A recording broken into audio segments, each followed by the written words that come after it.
Geminis, welcome to your weekly Sidereal Astrology forecast. This is for August 29th through September 4th, 2016. I'm Athen, and this is for Sidereal Astrology. If you are new to the channel, be sure to check out the link down below because the signs are different.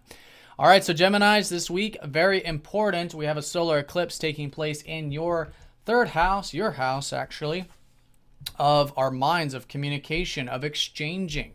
So it could be that there's some new beginnings taking place for some of you, maybe with learning, maybe with reading, with writing, with really getting into the intellectual side of things. I think generally a lot of you are changing your insight, changing your perspective of matters, particularly with things in your immediate environment, maybe your community, maybe with peers, those that you can exchange with, connect with.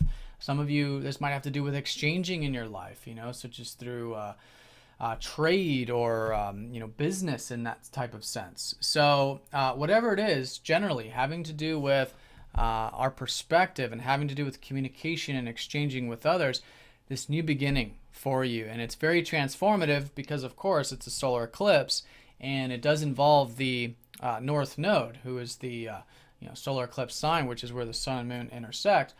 Their orbital planes. But anyways, this is in your third house and has been in your third house. So this year, there's been this already push towards you to cultivate this more, practical side of yourself, which is, again, already emphasized because this is your natural house here. So very good to do new things here. Maybe it's reading. Maybe some of you might be writing a new book, taking a new course, doing some speaking, getting involved in your community, things like that. All right, so things often do change with the eclipse, so it's good to be open and malleable to what these new beginnings might actually be.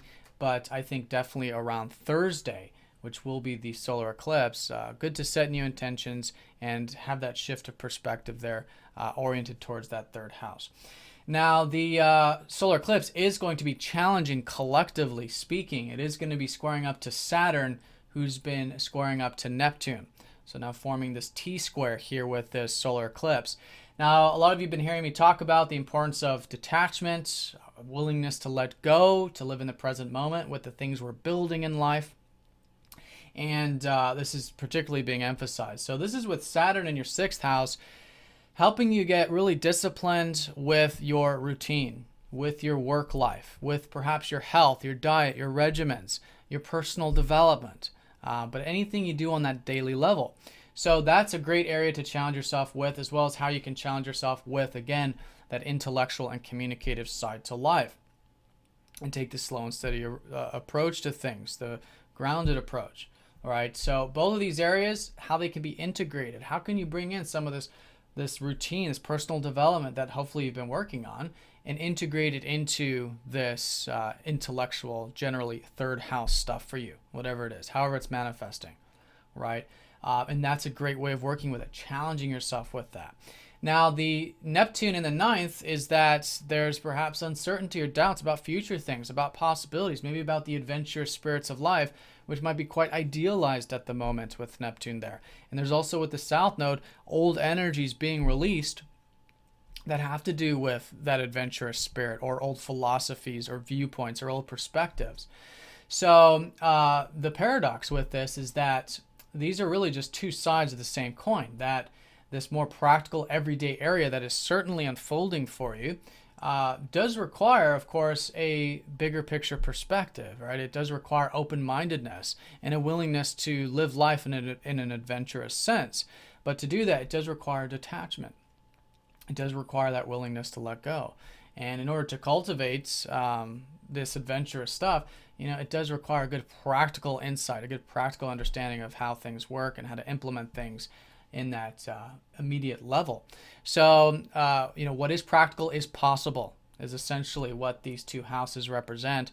And as you, I think, cultivate more of this willingness to see the practical side of it and challenge yourself with that, to detach with those possibilities there.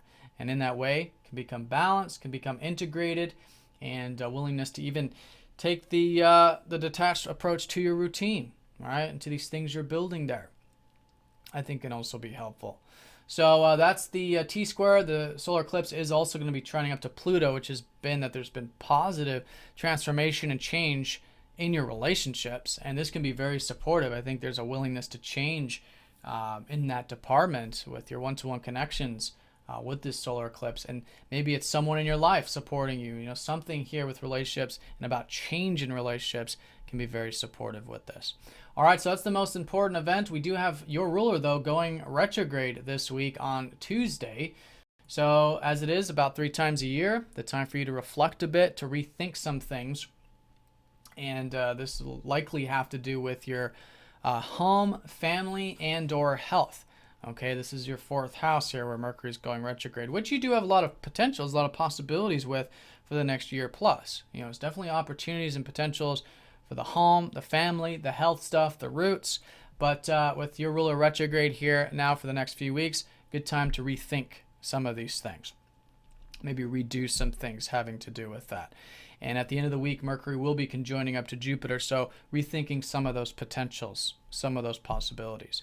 Now, Venus is here in the 4th house and will be here all week.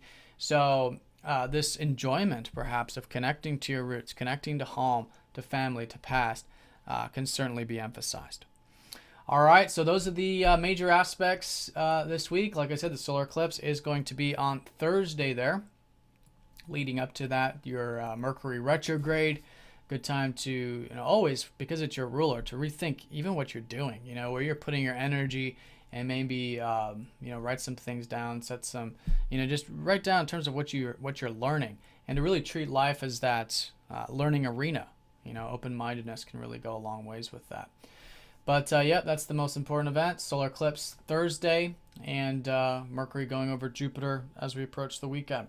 Sun will be conjoining up to the North Node on Sunday, so maybe some shifts continuing to cultivate as we go into next week. Again, involving these transformations and changes with your mind, with your perspective, and how you can connect to perhaps your community or exchange or do more of that interpersonal social stuff perhaps.